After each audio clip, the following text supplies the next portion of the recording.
اعوذ باللہ من الشیطان الرجیم بسم اللہ الرحمن الرحیم۔ پناہ مانگتا ہوں اللہ کی شیطان مردود سے۔ شروع کرتا ہوں اللہ کے نام سے جو بڑا مہربان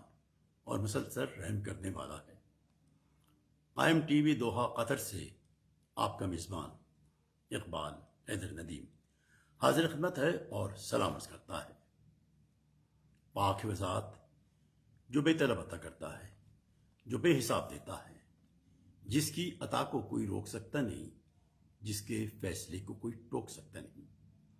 اے رب ذوالجلال، تیری عزت و جلال کی قسم، تو لائق عبادت ہے، حمد کرنا تیری بڑی سعادت ہے۔ ناظرین کرام، آج ماہ ربیع الاول کی 8 تاریخ ہے۔ آج کے دن ہمارے 11ویں امام حسن عسکری علیہ السلام کو 28 سال کی عمر میں زہر دے کر شہید کر دیا گیا۔ آپ امام نقی علیہ السلام کے فرزند اور ہمارے آخری امام مہدی الزماں کے والد ماجد تھے۔ یہ غم وہ غم ہے کہ دونوں جہان روتے ہیں، یتیم آج امام زمان ہوتے ہیں۔ ناظرین کرام، قائم ٹی وی نے آج اسی دن کی مناسبت سے ایک مجلس عزا بسلسلہ شہادت امام حسن عسکری علیہ السلام کا اہتمام کیا ہے، جس میں قطر کی ممتاز شخصیات شرکت فرما رہی ہیں۔ مجلس کا آغاز حدیث قصا سے ہو رہا ہے۔ جو ورد حدیث قصا کر رہے ہیں، نماز مودت ادا کر رہے ہیں، بچھا کر و پل کے برائے عقیدت در سیدہ سے وفا کر رہے ہیں۔ اور اب قطر کی ایک اور ایسی شخصیت جن کا نام سماجی کاموں کے لحاظ سے بڑا معروف ہے، جناب ڈاکٹر سید حیدر زیدی حدیث قصا پیش کرنے کی سعادت حاصل کریں گے۔ جناب ڈاکٹر سید حیدر زیدی صاحب حدیث قصا پیش فرما رہے ہیں۔ ان اللہ و ملائکتہ یصلون علی النبی یا ایھا الذین آمنوا صلوا علیہ وسلموا تسلیما اللہم صل علی محمد و آل محمد وعجل۔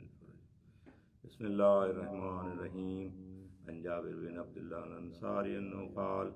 عن فاطمۃ الزہرا علیہ السلام بنت رسول اللہ صلی اللہ علیہ وآلہ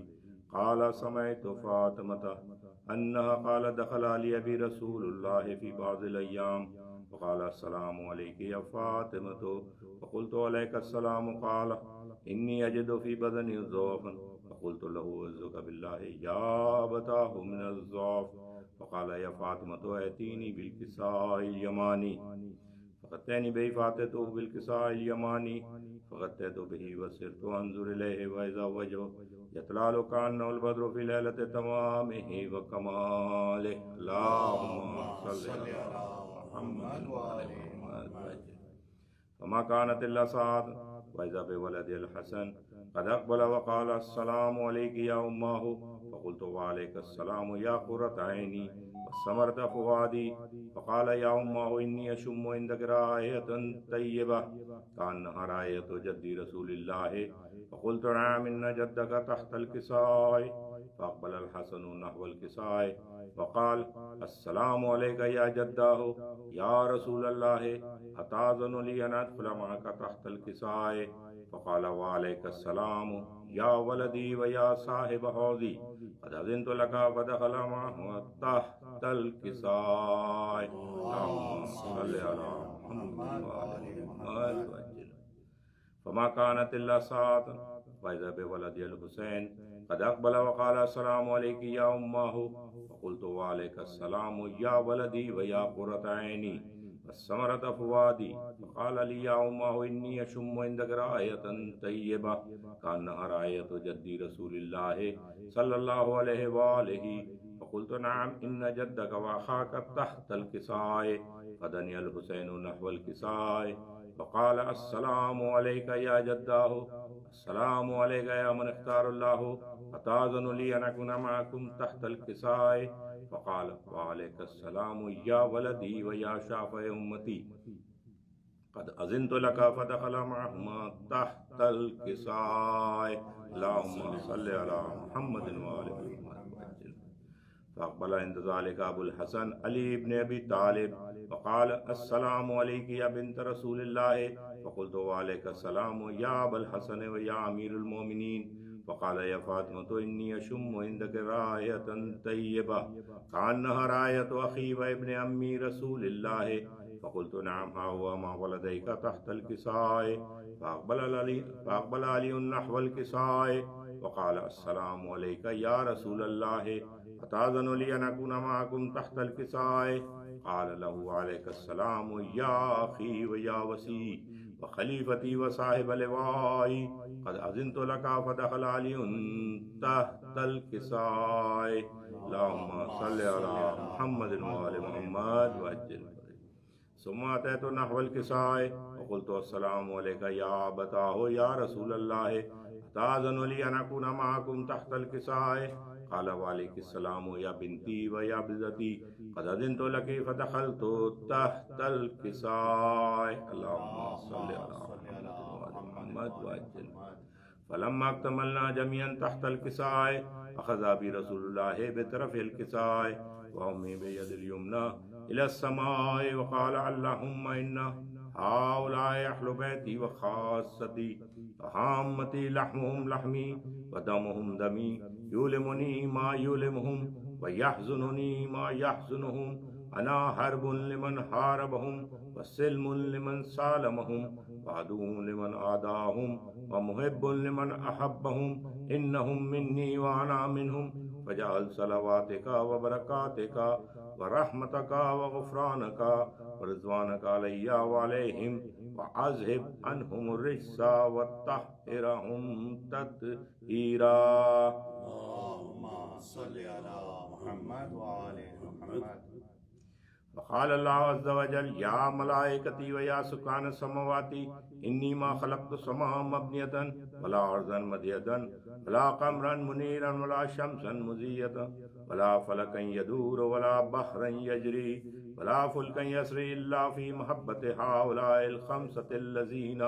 هم تحت الكساء فقال الأمين جبريل يا ربي ومن تحت الكساء فقال عز وجل هم أهل بيت النبوة ومعدن الرسالة هم فاطمة وأبوها وبالها وبنوها صل على محمد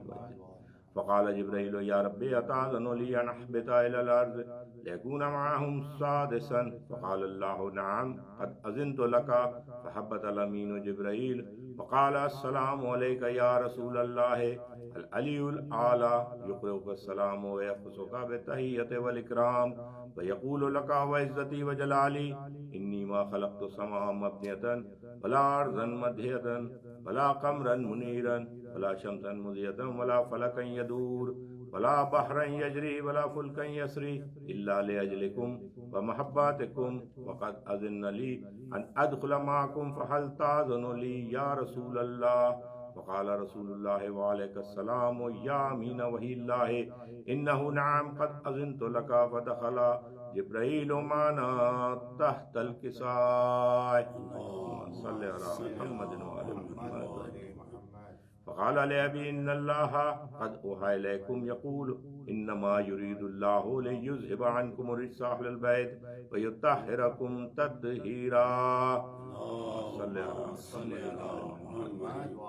فقال علي لأبي يا رسول الله أخبرني ما لجلوسنا هذا تحت الكساء من الفضل عند الله فقال النبي والذي بعثني بالحق نبيا واستفاني برسالة نجيا ما ذكر خبرنا هذا في محفل من محافل أهل الأرض وفيه جمع من شيتنا ومحبينا إلا ونزلت عليهم الرحمة فحفت بهم الملائكة واستغفرت لهم إلى أن يتفرقوا فقال علي إذن والله فزنا وفاز شيتنا ورب الكعبة فقال النبي ثانيا يا علي والذي آسنی بالحق نبیا واستفانی برسالت نجیا ما ذکر خبرنا هذا في محفل من محافل اهل الارض وفي جمع من شيعتنا ومحبينا وفيهم محموم الا وفرج الله همه الى يمين ولا مغموم الا وكشف الله غمه ولا طالب حاجة الا وقضى الله حاجته الى يمين فقال علی عزن واللہ فزنا وسعدنا وكذلك اشیتنا فازوا وسعدوا فی الدنیا والآخرة ورب الکعبہ اللہم صلی علی محمد۔ ابھی جناب ڈاکٹر سید حیدر رضوی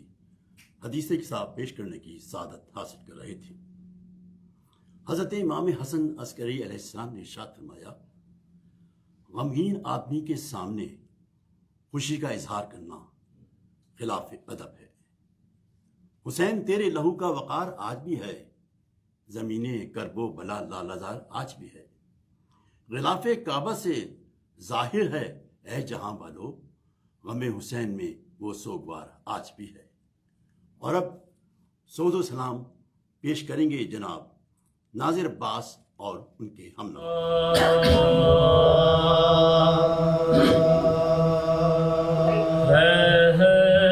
تڑپ تڑپ کے قضا کر گئے حسن، ہے تڑپ تڑپ کے قضا کر گئے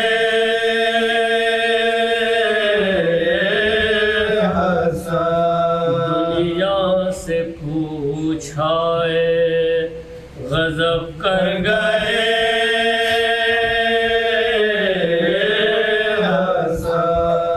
قلب پسر پدا غلم کر گئے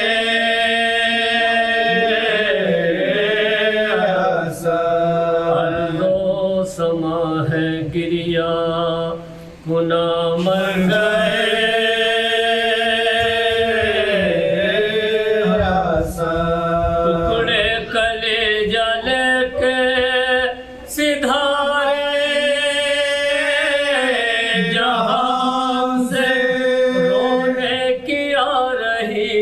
صدا آسمان سے، ہے تڑپ تڑپ کے قضا کر گئے حسن، غربت میں شاہ بے کسو بے پر تڑا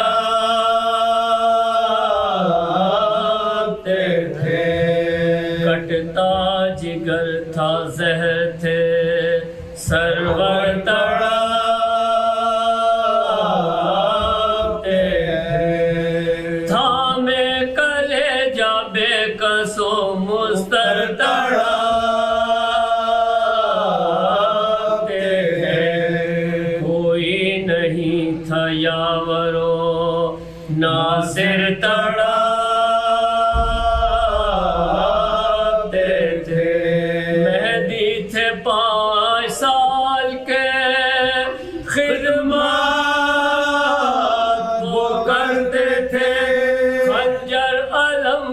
قلب جگر پر گزرتے تھے، پردے سے بولے ہائے میرے بابا جان،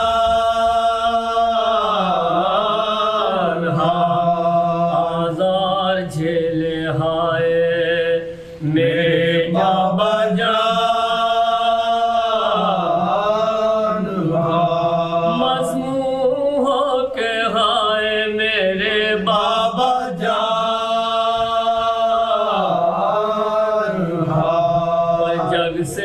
سدھارے ہائے میرے بابا جان، کیسے اٹھاؤں ہجر کا صدمہ، جواب دو بابا جواب دو میرے بابا جواب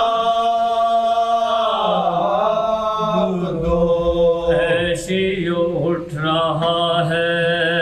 جنازہ امام کا، دل کو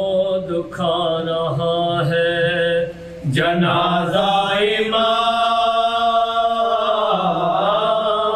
کا، سب کو رلا رہا ہے جنازہ امام کا، غربت کو جا رہا ہے جنازہ امام کا، لاشے کو کاندھا دیتا ہوا جاتا ہے، آنسو بہاتا ہے شہ خوشپال جاتا ہے، وشیوں نے وہ جنازہ اتارا مزار میں، اس سبز تن کو ہائے لٹایا مزار میں، تلقین پڑھ کے شانہ ہلایا مزار میں، لاشا غریب کا وہ سلایا مزار میں، سکھایا تڑپے درد سے بے جان ہو گئے، غربت میں جان چلی گئی، غربت میں سو گئے، مدحت کی عرض ہے میرے محبوب کے مشکل کشا علی میری شہزادی فاطمہ، حسنین اور حضرت عباس باوفا، مرسال و زینب اور ہر ایک آل مصطفیٰ، بابا کا پرسہ لیجئے یا باب ایمان، پرسہ قبول کیجئے یا بار ایمان، بابا کا پرسہ لیجئے یا بار ایمان، پرسہ قبول کیجئے یا بار ایمان، ہے تڑپ تڑپ کے۔ ابھی جناب ناظر عباس اور ان کے ساتھی سعود السلام اور مرثیہ پیش فرما رہے تھے۔ کیا کیا ہمیں سوغات میں مل جاتا ہے، ادراک تو ہر بات میں مل جاتا ہے، دستک جو در علم پہ دیتا ہے قلم، ایمان بھی خیرات میں مل جاتا ہے۔ قائم ٹی وی کی مجلس سے عالی جناب مولانا ڈاکٹر سید حسین حیدر رضوی صاحب خطاب فرما رہے ہیں۔ پر محمد و آل محمد صلوات، اللہم صلی علی محمد و آل محمد۔ اعوذ باللہ السمیع العلیم من الشیطان اللعین الرجیم، بسم اللہ الرحمن الرحیم، الحمد للہ العلی شبہ المخلوقین، الظاہر بعجائب تدبیرہ للناظرین، الباطن بجلال عزتہ عن فکر المتوہمین، باعث الانبیاء والمرسلین، ثم الصلاة والسلام علی سیدنا و مولانا ابی القاسم محمد اللهم صل على محمد وآل محمد وعلى أهل بيته الذين أذهب الله عنهم الرجس وطهرهم تطهيرا، اللهم صل على محمد وآل محمد ولعنة الدائمة على أعدائهم أجمعين، من یومنا ھذا الی قیام یوم الدین اما بعد قد قال اللہ الحکیم فی محکم کتابہ المتین وہو اصدق القائلین بسم اللہ الرحمن الرحیم وما خلقت الجن والانس الا لیعبدون۔ سورہ مبارکہ ذاریات کی آیت نمبر 56 کی تلاوت کی گئی، اور یہ آیت انسان کے ایک ہدف خلقت کی طرف اشارہ کر رہی ہے کہ انسان کی خلقت کا ایک ہدف آسان ترجمے کے مطابق عبادت ہے، اور اگر اس ترجمے کو تھوڑا بہتر کیا جائے تو انسان کی خلقت کا ہدف عبودیت ہے۔ پروردگار عالم نے انسان کی تخلیق عبودیت کے لیے کی ہے، عبد بننے کے لیے کی ہے، اور عبادتیں انسان کو عبد بناتی ہیں، اور اسی لیے ابتدائی ہدف عبادت ہے، لیکن یہ ابتدائی ہدف ہے، پہلا اسٹیج ہے کہ جہاں پر انسان اپنے ٹارگٹ کو اچیو کرے، انسان عبادت شروع کرے، اپنی زندگی کے اندر عبادتوں کو لے کر آئے، کیونکہ یہ عبادتیں ہی ہیں جو انسان کو عبد بنائیں گی۔ اس لیے عبادتوں کے حوالے سے خاص اہتمام نظر آتا ہے ائمہ کی زندگی میں بھی،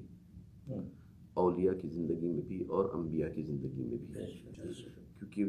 ان کی زندگی جو بھی معصومین ہیں یا جو بھی اس گھرانے سے وابستہ ہو جاتے ہیں، معصومین کے گھرانے سے وابستہ ہو جاتے ہیں، ان کی زندگی مشعل راہ ہے عالم انسانیت کے لیے، تمام انسانوں کے لیے۔ اس لیے اگر عبادت کو دیکھا جائے تو حضرت سلیمان نبی جب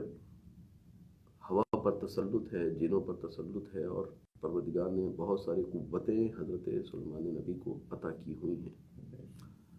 اس سلیمان نبی کا تخت یا فرش جس پر بیٹھے ہوئے تھے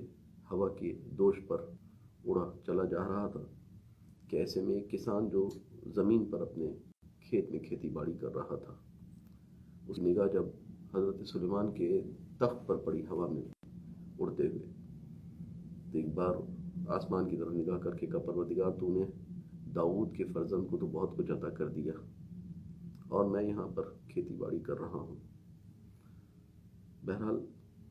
ادب عبودیت یہ نہیں ہے کہ بارگاہ پروردگار میں شکوہ کرے انسان، ادب عبودیت یہ ہے کہ جو وہ دے دے اس پر راضی ہو جائے، اور اس لیے جملے بڑے اہم ہیں عبادتوں کے حوالے سے، کہ انسان تو آج خدا کے کم دیے پر راضی ہو جائے، کل روز محشر خدا تیرے کم کیے پر راضی ہو جائے گا۔ اور پھر وہ شہزادی کے وہ جملے بھی اپنی جگہ پر کہ جس نے انسانیت کے لیے معرفت کے ابواب کھولے، من اسعد الی اللہ خالص عبادتہ، کہ جو بارگاہ خدا میں اپنی خالص عبادتوں کو بھیجے گا، احبط اللہ الیہ افضل مصلحتہ، پروردگار اس کی طرف اپنی بہترین مصلحتوں کو بھیجے گا۔ تو یہ عبادت کا سلسلہ ہے۔ بہرحال اس نے کسان نے شکوہ کیا، اور شکوہ جیسے ہی شکوہ کیا حضرت سلیمان نے تخت اتار دیا، اور بہرحال نبی خدا ہیں، جانتے ہیں کہ ایک بندہ ایسا ہے کہ جو رب کی بارگاہ سے دور ہو رہا ہے، اور یہ ممکن ہی نہیں ہے کہ معصوم کسی کو دور ہوتا ہوا دیکھے، نبی امام معصوم جو بھی دور ہوتا ہوا دیکھے اور وہ ہدایت کے لیے نہ جائے۔ ہادی ہمیشہ ہدایت کے لیے جائے گا، اور یہ اصول سیرت انبیاء اور ائمہ میں سے ایک اصل ہے کہ ہدایت کا دروازہ ہر ایک کے لیے کھلا ہے، اور ہر طرح سے جس طرح سے بھی ممکن ہو کوشش کرنی ہے کہ ہر ایک ہدایت پا جائے۔ اس لیے علی ابن ابی طالب کی تمنا یہ تھی کہ ہر شخص، ہر چاہنے والا سلمان بنے، اور علی کی مولا کائنات علی ابن ابی طالب کی تعلیمات بھی اگر اس کو جو بھی اپنی زندگی میں لے کر آئے گا وہ پرواز کرے گا، اس کا ایمان بڑھے گا، اور معرفتوں کی اس منزل پر پہنچے گا کہ جہاں مولا چاہتے ہیں۔ حضرت سلیمان نبی اترے زمین پر، اور اترنے کے بعد پھر اس کسان سے خطاب کیا، کسان تو نے کیا کہا؟ شرمندہ ہو گیا، کہا کچھ نہیں کہا، یعنی ہوا کے دوش پر وہ کلام ہم تک پہنچ گیا. کہا کہ ہم نے شکوہ کیا تھا پروردگار تو نے سلیمان نبی کو تو فرزند داؤد کو تو سب کچھ عطا کر دیا اور ہم یہاں پر زمین پر کھیتی باڑی کریں. حضرت سلیمان نے معرفت بھرا جواب دیا کہ جو واقعاً انسانیت کے لیے مشعل راہ ہے کہ دنیا ہی سب کچھ نہیں ہے، دنیا ذریعہ ہے آخرت سنوارنے کا. حضرت سلیمان فارسی سے حضرت سلیمان نبی سے خطاب کرتے ہوئے حضرت سلیمان نبی سے نے خطاب کیا اس سے، اور کرنے کے بعد کہا کہ سن، تیری ایک تسبیح، تیری ایک عبادت جو تو اس دنیا میں رہ کر کرتا ہے اور وہ بارگاہ پروردگار میں قبول ہو جائے، یہ تسبیح تیری،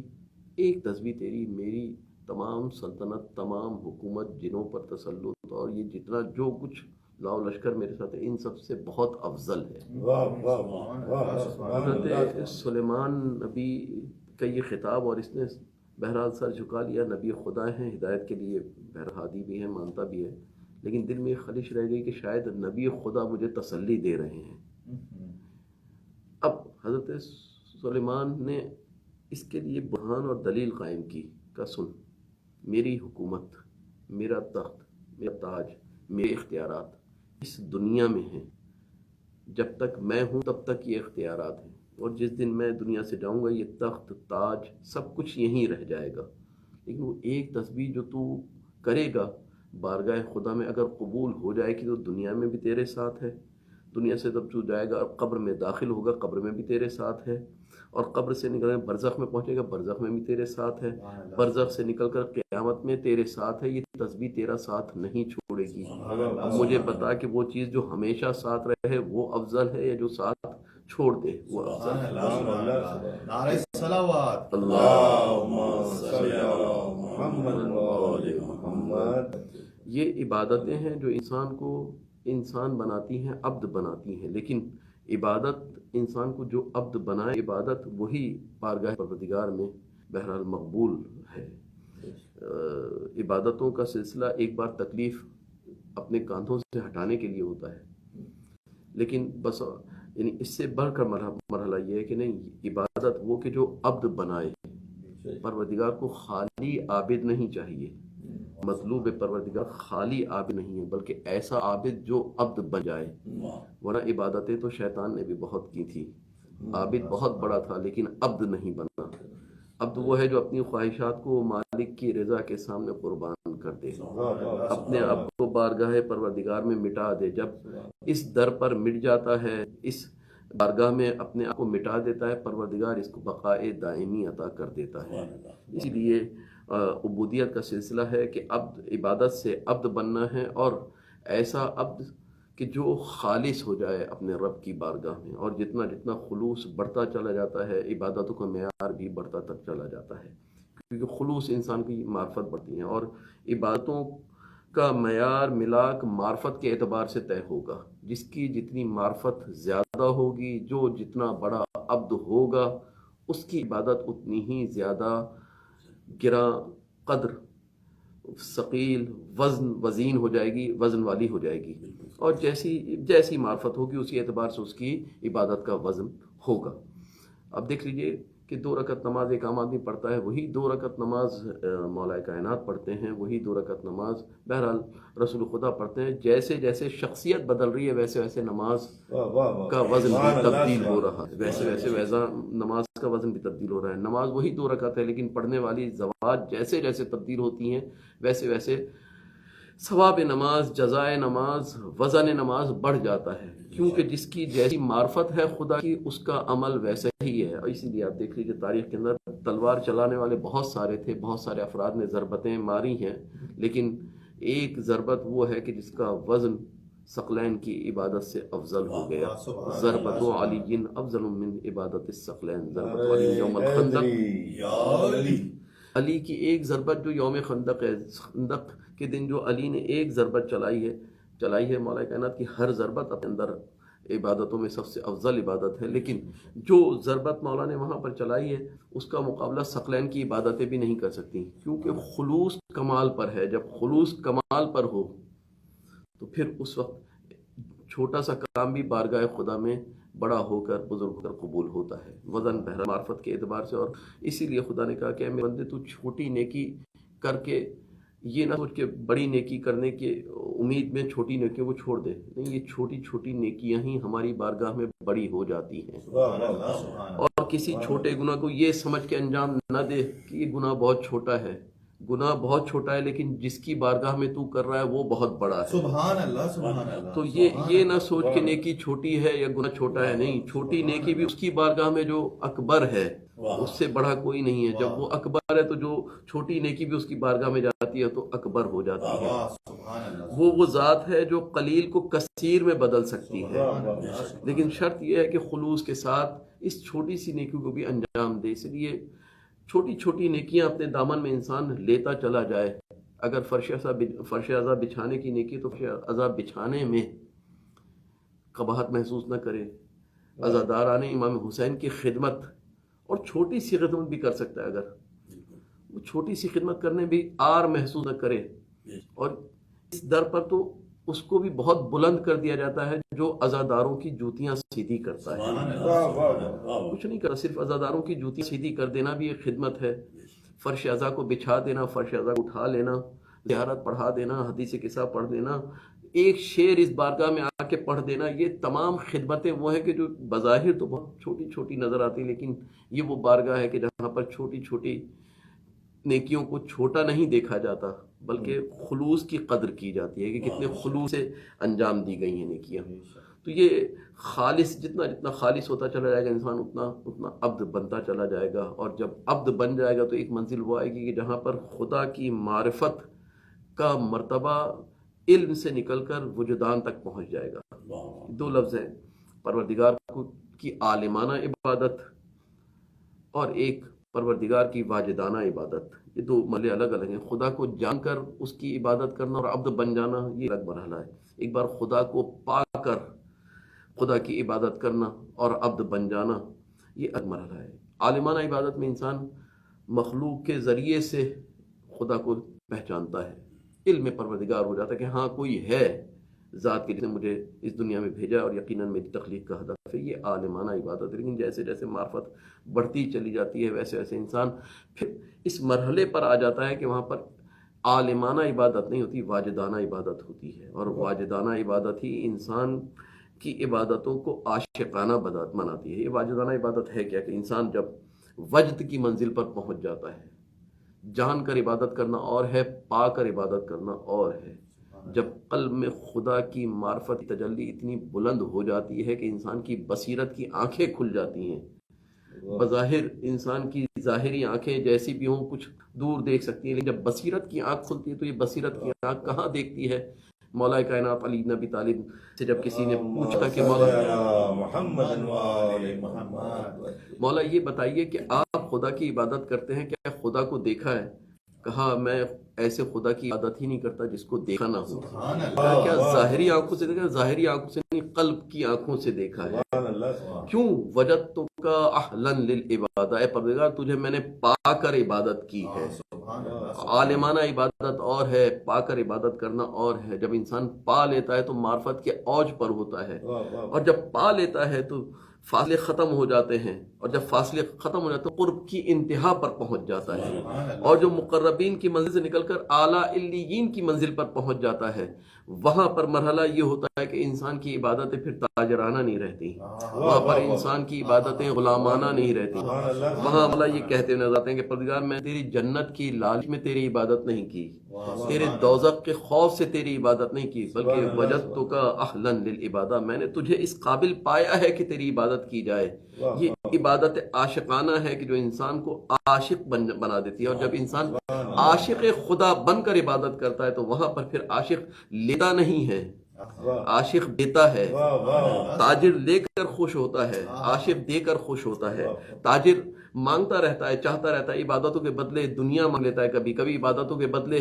جنت. بہت زیادہ اگر پرواز کی تاجر کی عبادتیں بڑھی تو جنت کی تجارت کرتا. پروردگار یہ نمازیں ہیں، یہ روزے ہیں، یہ حج ہے، یہ زکوٰۃ ہے، یہ ساری چیزیں کس لیے؟ نیت کیا ہوتی ہے کہ پروردگار جنت میں پہنچا دے، جنت دے دے. یعنی عبادتوں کی قیمت کی انتہا جنت بن جاتی ہے. لیکن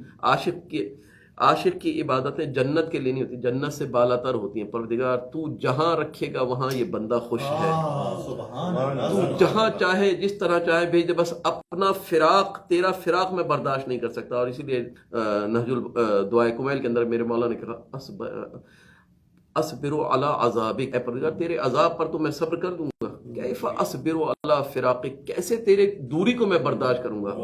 عاشق یہ نہیں دیکھتا کہ کہاں ہے، عاشق یہ دیکھتا ہے کہ معشوق کے قدم، معشوق کے محضر میں ہے کہ نہیں ہے، معشوق سے دوری نہیں ہونی چاہیے۔ اور جب قرب کی اس انتہا پر پہنچ جاتا ہے انسان تو وہاں پر پھر پروردگار اپنی مشیتیں حوالے کر دیتا ہے۔ وما تشاءون الا ان یشاء اللہ، اے اہل بیت رسول آپ وہی چاہتے ہیں جو خدا چاہتا ہے، بس جو یہ چاہتے ہیں وہ خدا کی چاہت ہے، اور جو یہ کر دیتے ہیں خدا کی مشیت بن جاتی ہے۔ بس اسی اعتبار سے اگر زندگی کو دیکھا جائے ائمہ طاہرین کی اور تمام انبیاء کی کچھ اصول ہیں جو ہر امام کی سیرت میں نظر آتے ہیں۔ کتنے ہی سخت حالات ہوں انبیاء کے لیے چاہے ائمہ کے لیے، مصلی عبادت پر ہر امام نظر آئے گا۔ یہ اصلی سیرت ہے امام کی، کہ یہ سیرت وہ سیرت ہے کہ جس کو ہر امام نے ہر جگہ پر سخت سے سخت حالات ہوں، آسان سے آسان زندگی ہو، ہر جگہ پر یہ اصول زندگی امام کی زندگی میں نظر آئے گا، یہ اصول سیرت امام کی زندگی میں نظر آئے گا۔ چاہے مولا کائنات رسول خدا سے آپ شروع کیجیے اور امام حسن عسکری تک آ جائیے، ہر امام کی زندگی میں یہ سیرت نظر آئے گی کہ عبادتوں کی اوج پر تھے، اور کیسے نہ ہوں، یہ عاشق ہیں خدا کے، یہ عاشق ہیں، اور عاشق معشوق سے دوری برداشت نہیں کرتا، اس کے لیے قید خانہ یا گھر فرق نہیں کرتا۔ عاشق کو تو تمنا ہوتی ہے کہ میں بارگاہ معشوق میں پہنچ جاؤں، رب کی بارگاہ میں پہنچ جاؤں۔ اسی لیے جب اذان ہوتی تھی اور بلال اذان کو تھوڑا سا لمبا کر دیتے تھے کبھی، تو رسول خدا فرماتے تھے ارہنی یا بلال جلدی سے اذان تمام کرو، ہماری راحت کا سامان کرو، اذان تمام ہو تاکہ ہم اللہ اکبر کہہ کر اپنے رب کی بارگاہ میں پہنچ جائیں۔ یہ وہ سیرت ہے جو رسول سے اور مولا کائنات سے ہر امام کی زندگی میں نظر آئے گی، ہر امام کی زندگی میں نظر آئے گی۔ اسی لیے جتنے بھی ائمہ، امام کاظم علیہ السلام 7ویں امام قید خانے میں ہیں، اور عبادتوں کا انداز بالکل الگ ہے، اور اس انداز سے رکوع اور سجود ہے کہ جب قید خانے میں جاتے ہیں، پہلے زندان میں ہارون کے تو کہتے ہیں کہ پروردگار میں تو ایسا ہی مکان چاہتا تھا۔ دنیا قید خانے سے بھاگتی ہے کہ قید خانے میں جائے، لیکن عجیب طرز عمل ہے امام کا۔ امام یہ کہتے رہتے ہیں کہ مولا پروردگار میں تو ایسا ہی مکان چاہتا جہاں پہ تو ہو اور میں ہوں، اور میں تیری آرام اور سکون کے ساتھ تیری بندگی کر سکوں۔ اب یہ قید خانے کی صحبتیں نہیں لگتی، کیونکہ عاشق ہیں، عاشق دینے کے لیے آیا ہے۔ جب عاشق دینا چاہتا ہے تو پھر چاہتا ہے کوئی ایسا مکان ہو کہ جہاں پر صرف اور صرف وہ ہو اور میں ہوں۔ اور یہی سیرت امام حسن عسکری علیہ السلام کی زندگی میں نظر آئی کہ زندان ہے، قید خانہ ہے، اور خانے میں جب قید کیا گیا امام کو، ایسے میں امام پر دو وہ افراد جو سب سے شقی ترین فرد تھے، ان کو بھیجا گیا کہ جاؤ تم امام کے زندان کی دیکھ بھال کرو، اور جو ستم کر سکتے ہو امام پر کرو، جو ستم کر سکتے ہو امام پر کرو۔ اور یہ دونوں فرد آئے ہیں، اور جب خلیفہ نے پوچھا کہ کیا ہوا، کہ ہم نے ایک قیدی بھیجا تھا، اس پر کتنے ستم ڈھائے گئے، کہا میں کیا کروں کہ جو سخت ترین شقی ترین افراد تھے ان کو میں نے امام پر مسلط کیا۔ کہا پھر ظلم کیا کہ نہیں کیا، کہا ظلم کیا کرتے، وہ امام بھی عبادت میں مصروف تھے، وہ بھی امام کے نزدیک جب پہنچے ہیں تو وہ بھی عبادت میں مصروف ہو گئے۔ عالم کی عبادت اپنے تک محدود رہتی ہے، لیکن جب عاشق عبادت کرتا ہے اس اوج پر نظر آتا ہے کہ جہاں پر خدا سے کلام کرتا ہے، وہاں پر عاشق دوسروں کے قلب پر اثر رکھتا ہے، اور اثر کر کے اس طرح سے شقی کو بھی سعید بنا دیتا ہے کہ جو آتا ہے شقی بن کر ظلم کرنے کے لیے، اس کو بھی بارگاہ پروردگار میں لے کر آ جاتا ہے۔ اور یہی یہ سیرت ہے کہ جو امام کاظم سے لے کر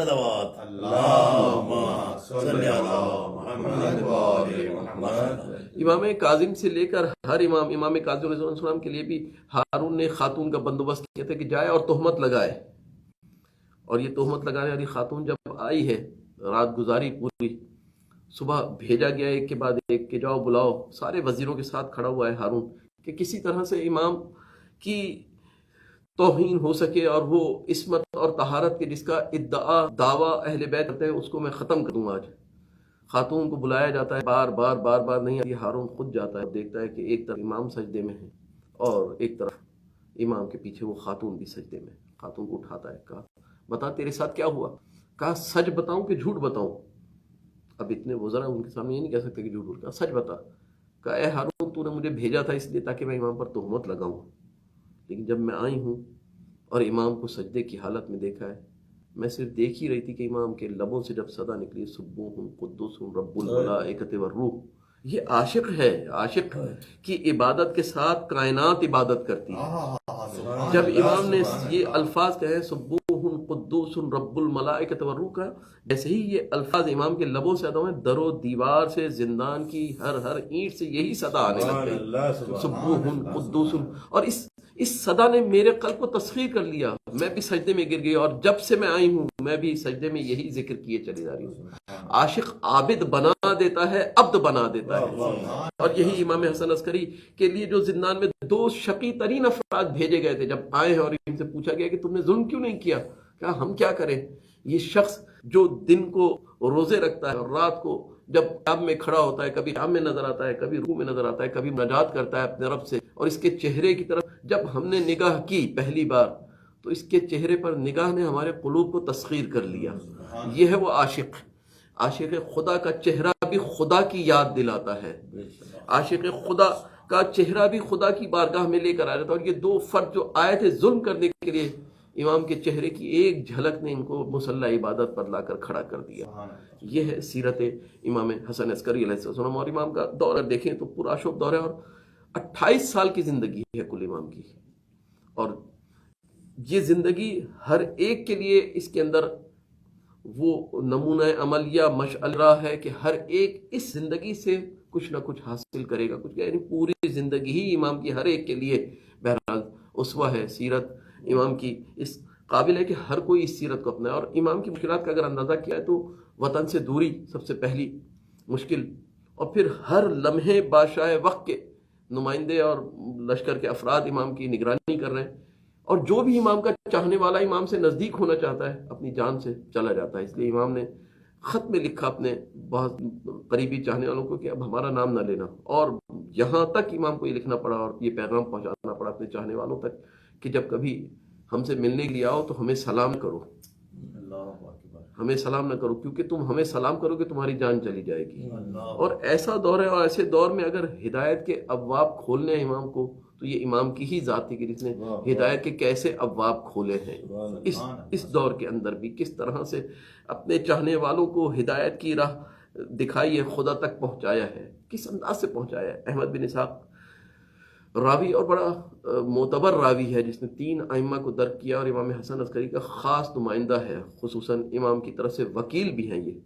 اور جب وکالت امام کی طرف سے حاصل ہے تو آنے والا آتا ہے ان کے دروازے پر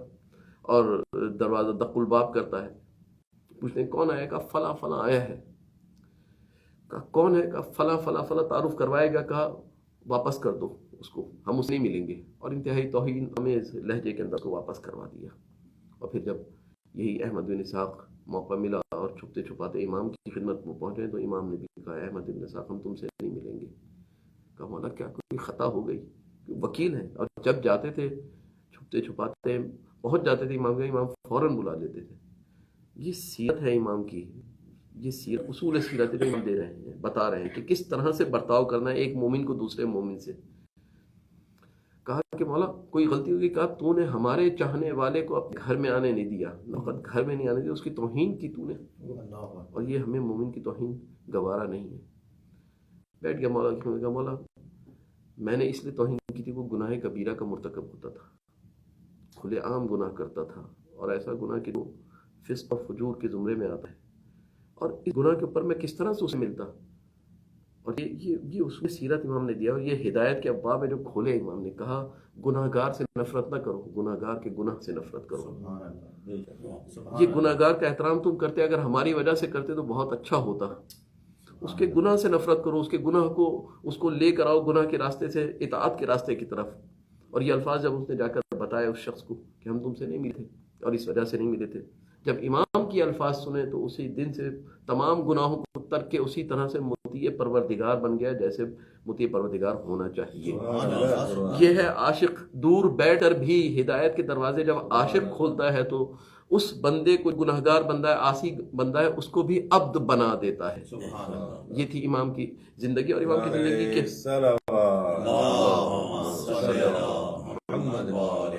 اور امام کی زندگی کو اگر دیکھا جائے تو کتنے فتنے تھے کہ جن کو امام نے ختم کیا اپنی زندگی کے اندر.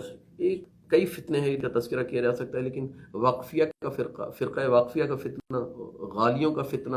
مفوضہ کا فتنہ، یہ سارے وہ فتنے جو امام کے دور میں ہیں. اور امام اس مقام پر ہیں کہ جہاں پر امام کے ارد گرد افواج بھی ہیں، لشکر بھی ہے، سب کچھ امام بالکل ہر انداز سے کنٹرول کیا جا رہا ہے. امام کی ہر حرکات و سکنات کو، آنے جانے کو، کس سے مل رہے ہیں لیکن اس کے باوجود امام نے واقفیہ فرقے کو ختم کرنے کے لیے، اب امام براہ راست بات نہیں کر سکتے، لیکن کیا کریں، کہا اس فرقے کو ختم کرنے کے لیے امام نے اپنی دعائے قنوت کے اندر فرقہ واقفیہ یعنی اس کو ممتورہ کہہ کر خطاب کیا، اور ممتورہ فرقے کے اوپر لعن کیا کہ اس سے سب برات کا اظہار کریں، اس کا ہم مکتب اہل بیت سے کوئی تعلق نہیں ہے. اس طرح غالیوں سے بھی مختلف انداز سے امام نے گفتگو کی. جب آنے والا کوئی آیا ہے اور گزرے امام اس کے پاس سے، تو صرف ایک قرآن کی آیت کی تلاوت کی ہے اس عاشق خدا نے، اور پہچانوا دیا کہ خدا کون ہے اور معشوق کون ہے. کس انداز سے یہ غالیوں کا عقیدہ یہ تھا کہ جب خدا نے آل محمد کو خلق کیا تو تمام اختیارات آل محمد کو دے دیے، اور اب آل محمد ہی دنیا کو چلا رہے ہیں، رزق روزی سب کچھ. امام نے ایک آیت پڑھی اور پڑھنے کے بعد کہا کہ سن، خدا ہی وہ ہے کہ جو رزق دیتا ہے، خدا ہی وہ ہے جو روزی دیتا ہے، خدا ہی وہ ہے جو موت دیتا ہے، خدا وہ ہے حیات دیتا ہے. ہم اہل بیت مظہر صفات پروردگار واسطہ ہیں، اس سے لیتے ہیں، مخلوق تک پہنچاتے ہیں. واسطہ درمیان میں واسطہ ہی رہتا ہے. واسطہ اس وقت تک دے سکتا ہے جب تک جس کے درمیان اور جس سے لے رہا ہے اور جس کو پہنچا رہا ہے اس سے آتا رہے. یہ خدا ہے جس کی طرف سے آ رہا ہے، ہم درمیان میں واسطہ ہیں، لیتے ہیں اس سے اور ہم لوگوں تک پہنچا دیتے ہیں. ہمارا کام واسطے کا ہے، اور واسطہ بہرحال ضروری ہے کیونکہ تم پروردگار تک براہ راست پہنچ نہیں سکتے اور پروردگار تم تک براہ راست آ نہیں سکتا. اس لیے درمیان میں ہم واسطہ بنتے ہیں کہ جو کچھ بھی ہے وہاں سے جو آئے گا وہ ہمارے ذریعے سے آئے گا. اہل بیت رسول آپ کے ہی ذریعے سے آسمان سے بارش نازل ہوتی ہے. زیارت جامع کبیرہ، اس کا مطلب کیا ہوا کہ اہل بیت ہی نازل کرتے؟ بالکل اہل بیت کے ذریعے سے نازل ہوتی ہے، لیکن نازل کرنے والی ذات خدا کی ہی ہے.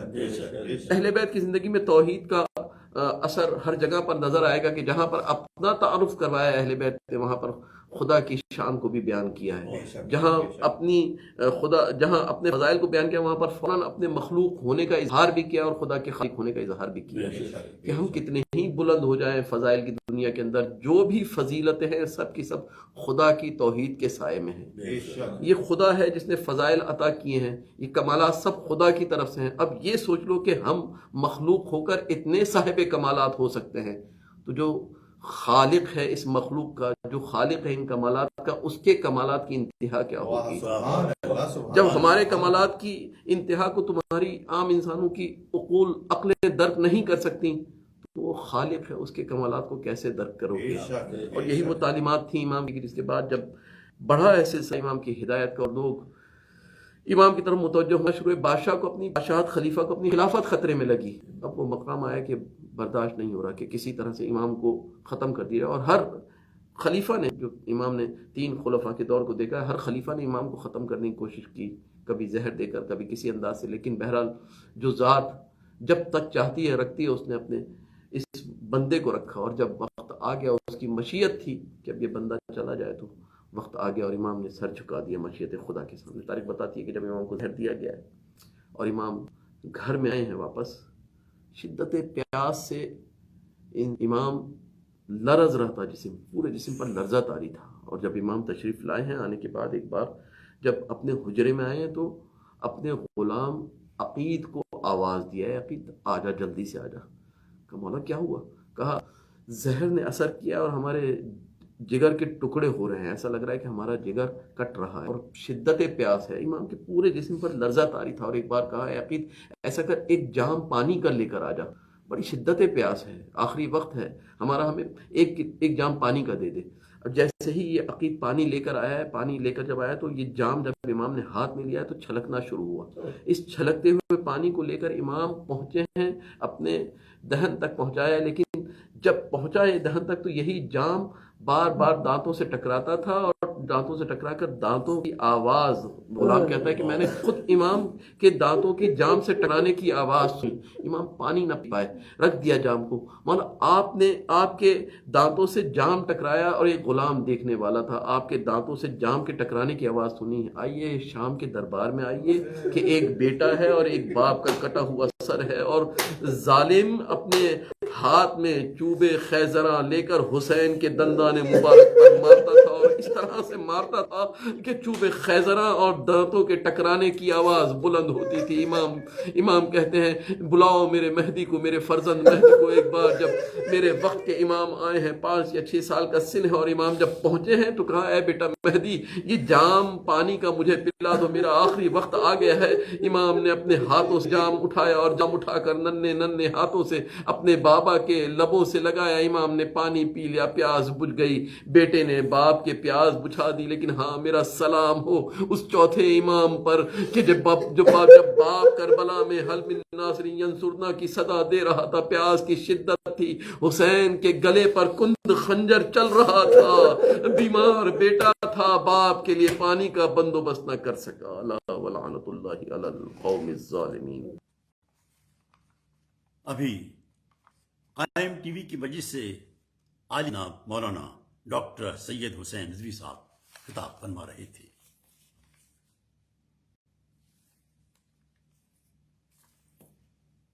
یا امام عسکری، یا امام عسکری، بھیجیے بیٹوں کو مولا، منتظر ہیں ماتمی، یا امام عسکری، یا امام عسکری۔ اور اب عطر کے معروف نوحہ خان جناب سالم حسین اور ساتھی امام میتھیو آخزمہ کی بارگاہ میں پرسہ پیش کریں گے۔ جناب سالم حسین اور ان کے ساتھی۔ دل سکینہ کا یہ کہتا ہے چچا آئیں گے، دل سکینہ کا یہ کہتا ہے چچا آئیں گے، کسی امید پہ زندہ ہے چچا آئیں گے، دل سکینہ کا یہ کہتا ہے چچا آئیں گے، دل سکینہ کا یہ کہتا ہے چچا آئیں گے، نہ رہ پاؤں ایک دن بھی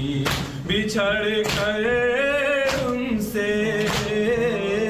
نہ رہ پاؤں ایک دن بھی بچھڑ کر ان سے، ان کا دل بھی کہاں لگتا ہے چچا آئیں گے، دل سکینہ کا یہ کہتا ہے چچا آئیں گے، لے گئے مجھ کو صدا دے کے میرا معاشقی ذات، لے گئے مجھ کو صدا دے کے میرا معاشقی ذات، اس لیے مجھ کو بھروسہ ہے چچا آئیں گے، دل سکینہ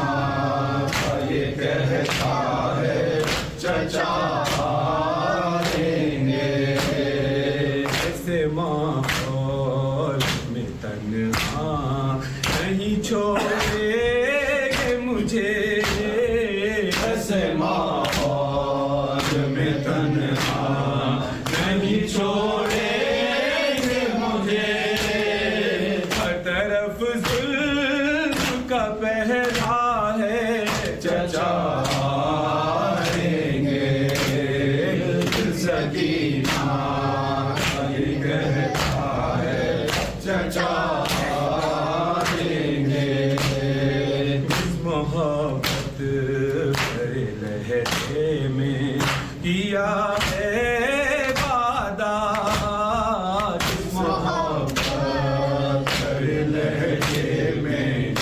کیا ہے وعدہ،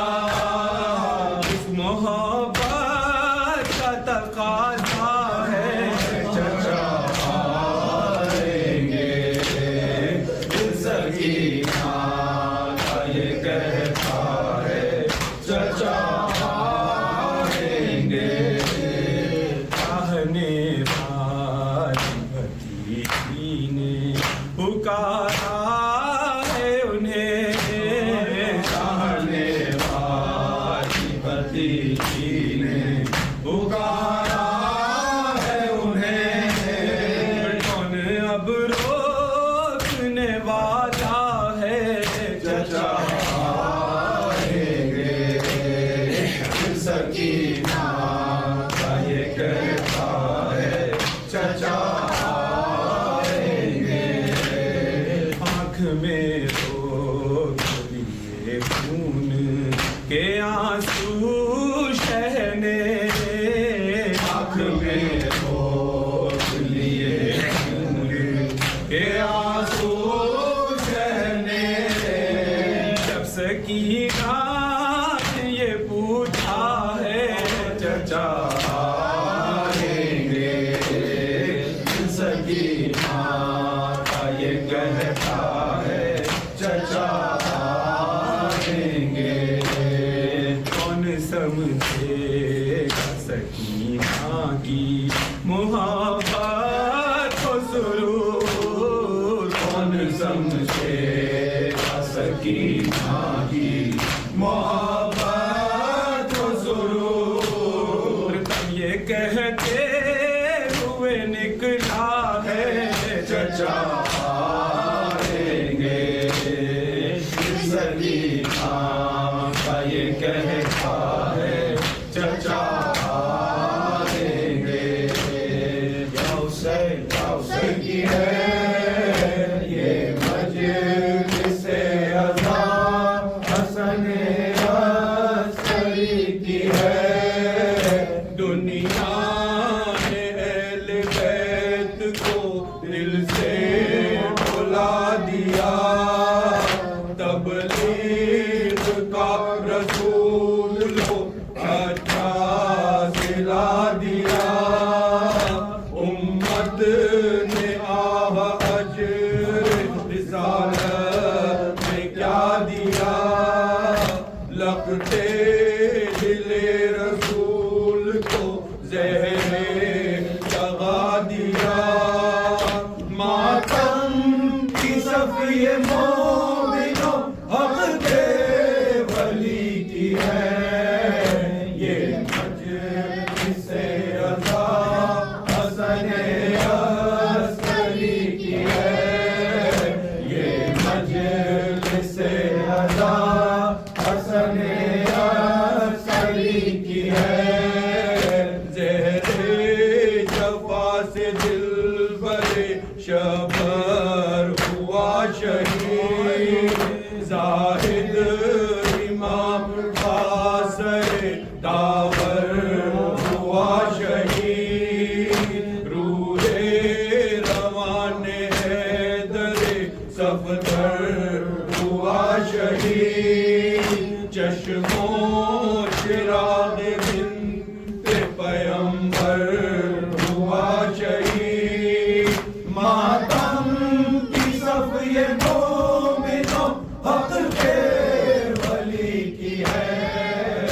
یہ مجلس عزا حسن عسکری کی ہے، یہ مجلس عزا حسن عسکری کی ہے، آفت رہی ہے عسکری نامدار میں، آلے